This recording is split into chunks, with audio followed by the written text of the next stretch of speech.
boys and girls, and today we have another interactive read aloud. Today we're going to look at Hensel and Gretel Ninja Chicks. And remember, you need your reading pals, so if you don't have them, go ahead and go grab them and get ready to hear a good story. Before we get into our story, let's talk a little bit about our objective. I will read it to you and explain it. So students will be listening and learning about a different version of a classic fairy tale. As we read, we'll use the illustrations to help us figure out new words and look for rhyming words. So if you remember rhyming words, what they are, rhyming words are words that have the same middle and end sound. Okay, so we're going to look out for rhyming words, and we're also going to use the illustrations to help us figure out the meanings of new words. So here's our book, Hensel and Gretel, Ninja Chicks. And Corey Rosen Schwartz and Rebecca J. Gomez wrote this book. So they are what? What is their title if they wrote this book? They are the authors. And the pictures were drawn by Dan Santat.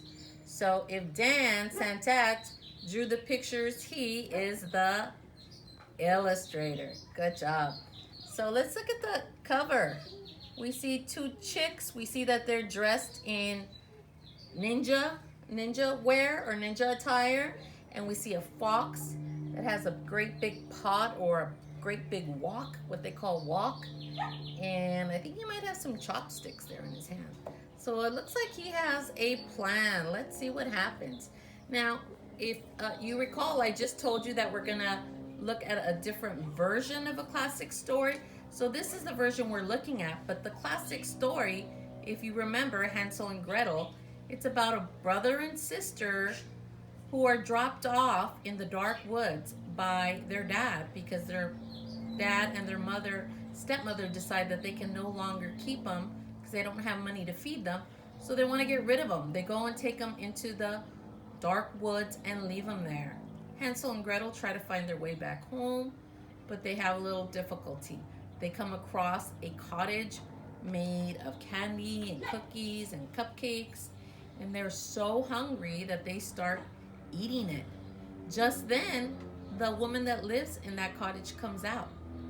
She's a witch, and she has a evil plan for Hensel and Gretel. So maybe you remember that story. So this one is based on that story, but it's a different version. So that means that there are some differences in the story. So let's begin. You ready, Oliver? You're ready. Okay, so if we look at the first page, we see that it's very dark. So this is a pretty dark story. By that I mean maybe something bad happens in the story. We see our title page that has the information I just told you about. And then we also see a sign that says beware. And it has a picture of a fox. So they're being warned that there is a fox on the loose. Let's begin. Once upon a menacing time, two chicks knew a fox was at large. Their ma had been taken and Pop was quite shaken, so Hensel and Gretel took charge. Okay, so here we learn that Ma has already been taken. And we learn that there's a fox that's out on the loose. And remember, I said we were going to focus on rhyming words. So I see the word taken and shaken rhyme. And I see the words large and charge also rhyme. So I want you to listen very carefully so you catch those rhyming words before I go over them. They trained in the art of ninjutsu and practiced their wing throws and blocks. They learned how to creep without making a peep so they wouldn't fall prey to that fox. So I know the word blocks and the word fox rhyme because they have the same middle and end sound. And creep rhymes with the word peep. Good job. So there's a lot of action in this story. One day they returned from the dojo to a coop in complete disarray. The signs of a tussle showed someone with muscle had dragged their dear Papa away. Oh no, now we learn that Papa's been taken too. But I'm going to go back. I see a word that sounds familiar, but I really don't know what it means. It says, one day they returned from the dojo. Now, I hear dojo when we talk about class dojo. Does anybody really know what a dojo is? So let's see if we could figure it out. It says that they're coming back from the dojo. And look at how they're dressed. They're dressed like ninjas. So what do you think a ninja has to do to get really well? To get really good at their martial art? They need to practice. And a dojo is a place where people go and practice martial arts. So that's what a dojo is. So it says here they found their coop in complete disarray. Now disarray might be a word that we're not used to using, but if I look at my pictures, I think I could figure out what a disarray is. Okay, so they came home and they found their coop in a disarray. So I see things that are thrown around. I see some broken pieces of wood. Here I see some other broken objects. So if there's a disarray, I would say that means that there's a mess. Somebody came and left the mess and dragged poor Papa away. They quickly surveyed their surroundings. The fox had left prints in the dirt. Come on, we're not chicken. That fox needs a licking before our poor Papa gets hurt. Okay, I see the word dirt and hurt rhyme. And I also see that chicken and licking rhyme. So they're not afraid. They're gonna go and rescue their poor ma and pa. They trekked till they spotted a feather. It looks like we're on the right track. They kept up the chase, dropping crumbs just in case, so they easily find their way back. So I see the word chase rhymes with case. And I see track rhymes with back. The forest grew twisted and tangled as Hensel and Gretel searched on. The light faded fast, and they noticed at last that the trail and the breadcrumbs were gone. Okay, so we see the words fast and last, on and gone. And what is gone, boys and girls? The breadcrumbs are gone. Why do you think they're gone? Where might they be?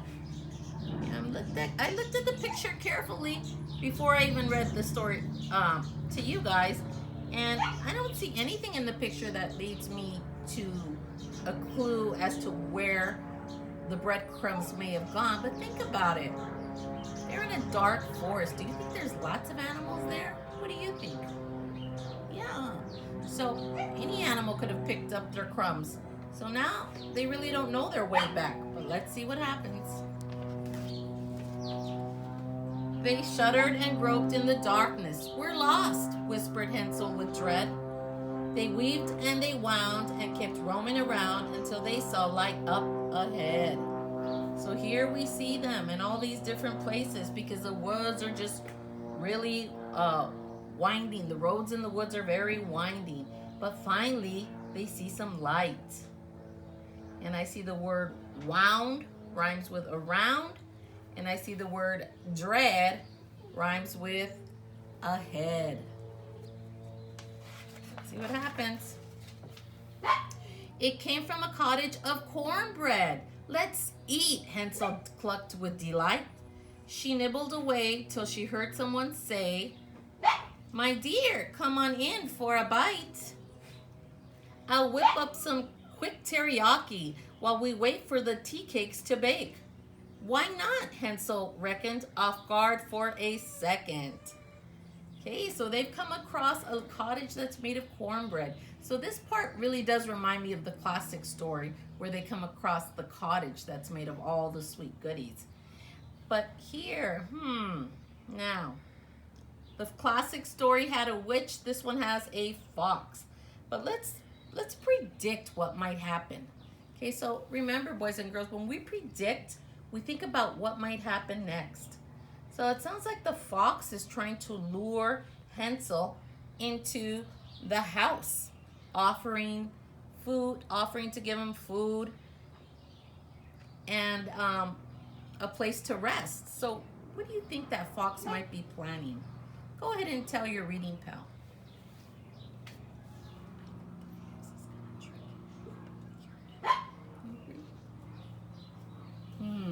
Let's see if your prediction's correct. Then quickly she saw her mistake. She gasped and then dashed to the corner where Pop was confined in a crate. "Watch out," Papa cried. "You'll be chicken pot pie." She sidestepped, but it was too late. So once she went in, she sees there's a pot. And then she sees her dad locked up in a cage.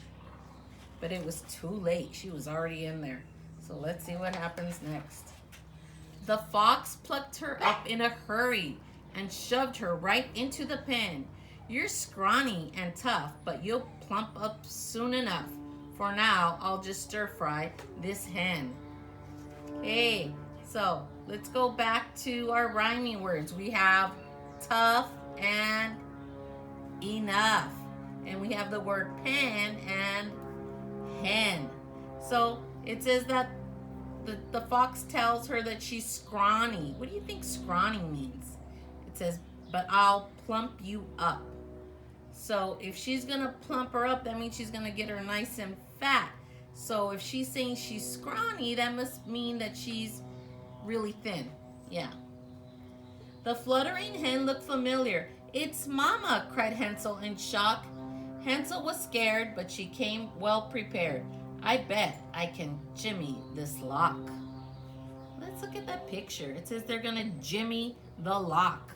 Now, I know Jimmy, the word Jimmy, but I've always heard it as a name, a boy's name. But here, if I look at the picture, I think I can figure out what Jimmy means. I think that Jimmy means that they're gonna play around with the lock to get it to open. You agree? Yeah, we agree.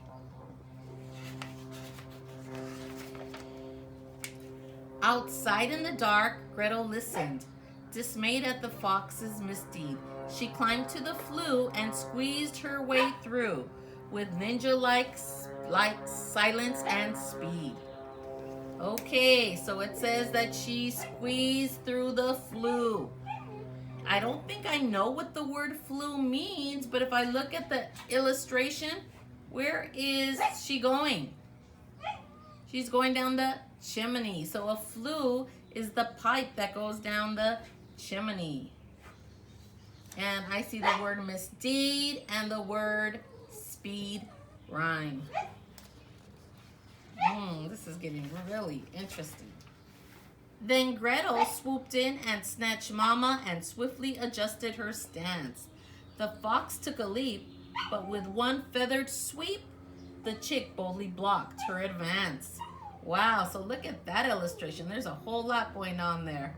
Okay, they are fighting. They are showing their ninja skills. And the word stance rhymes with the word advance.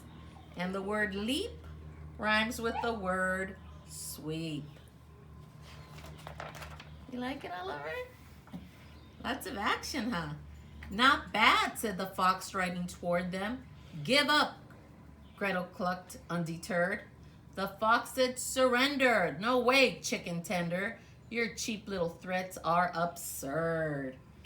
So nobody wants to give up. They are ready to fight till the end.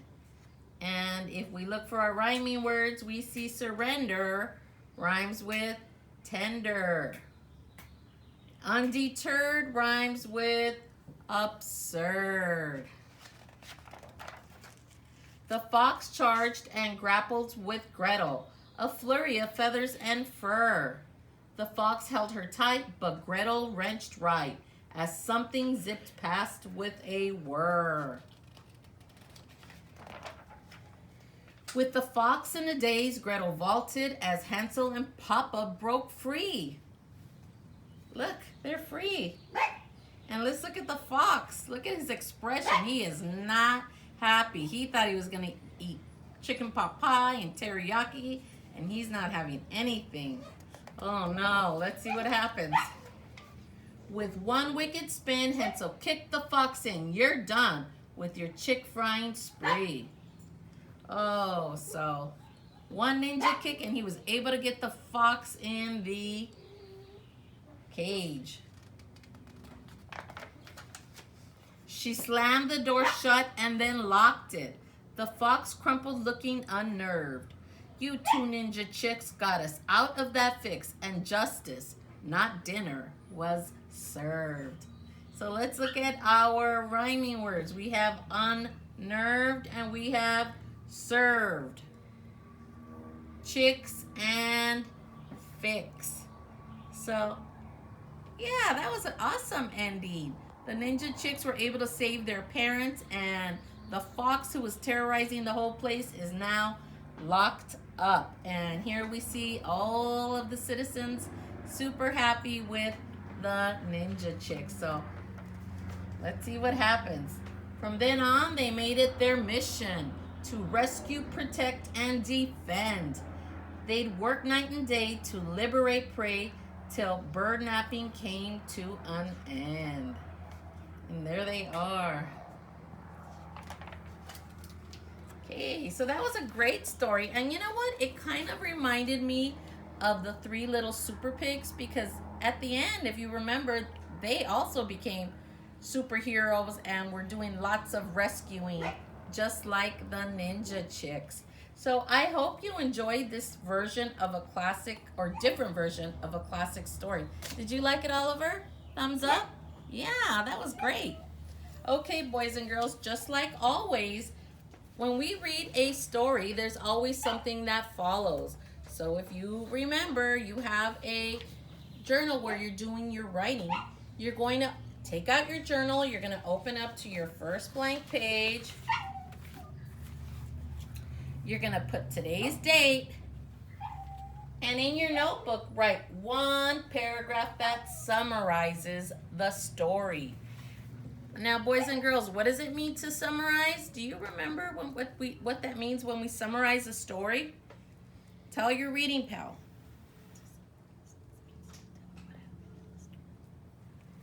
So when you summarize a story, you go back and you tell what the story was about. Okay, you tell all the important parts. You don't have to give every single little detail. You wouldn't copy a story word for word, but you tell in your own words what the story was about. Give details and tell what the story was about. Now, we learned lots of new words because we went back and looked at the illustrations, which were very helpful, and we found lots of rhyming words. So this is a great story, and this too will be in our library. Maybe you've already read it because it's been in there for a while. But I hope you enjoyed this interactive read aloud, and we'll see each other very soon. Goodbye, boys and girls.